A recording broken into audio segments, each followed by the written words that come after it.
What's going on? This is Caleb Graham from CalebGrahamMarketing.com. I want to talk about 7 major mistakes business owners make with little to no success as a result. So this is lesson 14. Number 1, not having a website. In this day and age, if you want to be considered a respectable business, you need to have a website. You know, a lot of businesses to this day have no website and maybe not even a phone number. And if so, maybe the phone number is, outdated. You know what I'm saying? So like a lot of times if you go on Google, to look up a business, they don't even have a website logo to click on. And when I say logo, I mean inside of Google. Like, Google, you can click on the word call, you can click on reviews, you can click on website, you can click on all this different stuff. But a lot of businesses don't even have the little logo that displays that they even have a website. So it's just, it immediately raises red flags in the mind of the potential client or prospect. They're like, why do they not have a website? I mean, at the very least, it's just one of those things that you just absolutely need. Not only for business image, not only for coming across as legitimate, but just the vast amount of things you can do with a website to send people to free content, to build trust and reciprocity, right? The things I've talked about in my prior lessons. Number 1, actually, lesson number 1 was the establishing a place of value. You can't really do that without a website. I mean, you can make a YouTube channel, but that's not your platform. And that's another reason why a website is crucial, because it's something that you own. If you are building your entire business and audience based off of just YouTube or just Instagram or something like that, you're ultimately, not in control of that platform. If they don't like you as far as your, whatever you're doing, if it's breaking the community guidelines or whatever, they can shut you down. Whereas if you have your own website, that's your asset. That's something that you have.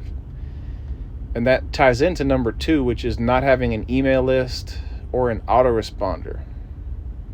So I've got a lot more to share about autoresponders coming up, but ultimately you need to be building an email list, specifically because it is that asset that you have that no one can take away from you.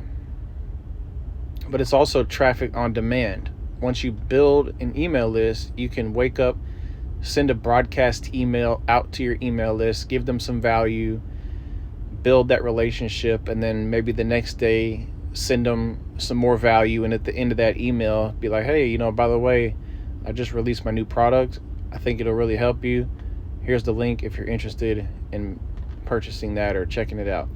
And then next thing you know, you're just making sales. So it's like, there's so many more things I could say, but that's not what this lesson's about. I'm trying to run through these mistakes pretty quick to keep this video simple and to the point, but just know that I've got a lot more to share on autoresponders and email list building in the coming lessons. So number 1 and 2 are just flat out not having a website and not building an email list as a priority. Like, an email list needs to be a priority, Number 3 is no lead magnet.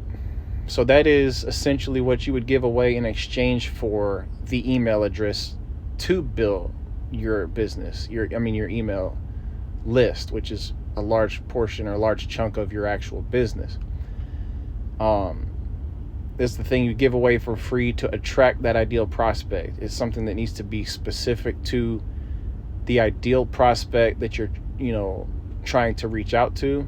It's supposed to pull them in, but it's supposed to be something really valuable, and ideally something that they can consume quickly and get a quick result, or, not a big 10-hour long video and not a 70-page book, but like a free cheat sheet or a blueprint or a free ebook or something simple, like a free 15-minute training or Those type of things are really good as lead magnets, because you want them to ultimately be blown away, shocked at the value that they're getting, have a great first experience with you, exchange their email address, make a commitment in your direction to go a little bit further, and then you want to just blow them away with value, but not overloading them with something that they're just not going to be able to consume in a short time frame.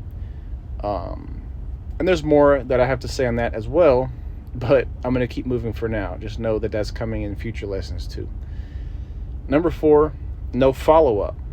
Simply not having any follow-up process in place for email leads, even if you do have a list. A lot of people have an email list. They've at least set up a website and an autoresponder, and maybe have a lead magnet in place, a free ebook or a free training or something.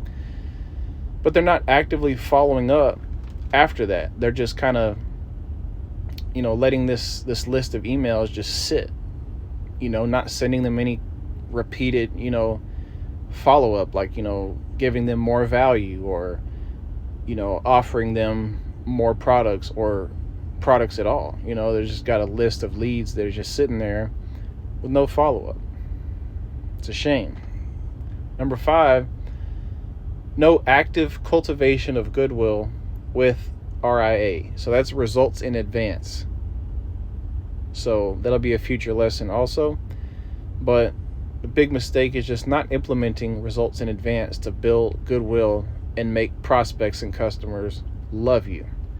Results in advance is essentially all about genuinely helping people go from where they're at to where they want to be, and helping them progress along the timeline to where they're at now to their ultimate desired outcome, taking them from their current frustration, pain, or whatever they don't like about where they're at, and then leading them down the path to where they want to be, what their ultimate desired outcome is, and giving them value that can help them progress along that path, and in the process building trust, building that relationship, building that rapport, that authority, showing that you can help, in action, not just talking about, hey, I can really help you, but showing them by actually doing so. Number 6, I wrote not being themish enough. So that's just me being silly, but it's about, how we oftentimes are just selfish, and we're not putting the customer's wants and desires first, and we're not coming into alignment with their selfish intents so as to fully get their attention and meet them where they are, in the place of where they're at, being focused on their own problems, their own needs, and their own goals. And also not realizing that the prospect and customer doesn't care, about us and our stuff and our goals and what we want. But a lot of times we act like they do. And so we have pages that talk about us, and it's just, we have to realize that they're not concerned with that. They're selfish. They're thinking about them. So we need to be them-ish. We need to be them-ish, as I say, and truly detach from thinking about self, so that we can get into their mind, which is 100% thinking about self in terms of them. And if we can align with that and flow with that current instead of fighting against it, then we'll be reversing a big mistake being made. In other words, that's a big mistake to make, is not being themish enough, focused on them enough, and the customer, the prospect enough. And if we can avoid doing that, we've come a long way. And then lastly, and again, this is not an exhaustive list. There's millions of things, I'm sure, that could be written here as mistakes business owners make. But the last one I've got here for you is just not running paid traffic. Using organic methods, takes time. But at least if you're using organic traffic methods, you're at least trying to generate some type of traffic. But at the end of the day, paid traffic is something that allows you to put $1 in and get 2 out. And when it comes to building a business, you want to have something that you can scale. You want to have something that you can predict and grow with stability and scalability. So that's where paid traffic comes in, is increasing the amount of leads you have, building your email list, building your audience, being able to present more offers to more people and build relationship and give more value to more people. But a lot of people aren't even trying to run traffic. They're not even thinking about needing traffic. But traffic is vital. It's the lifeblood of your business, and organic methods are great. They can take a lot of time though, and you definitely need to be making attempts to generate traffic. So organic methods is a great start, like posting on your fan page, all this different stuff. A lot of people, all they do is post on a Facebook fan page, share it with their friends or post on their wall and in some groups, and that's all they're doing.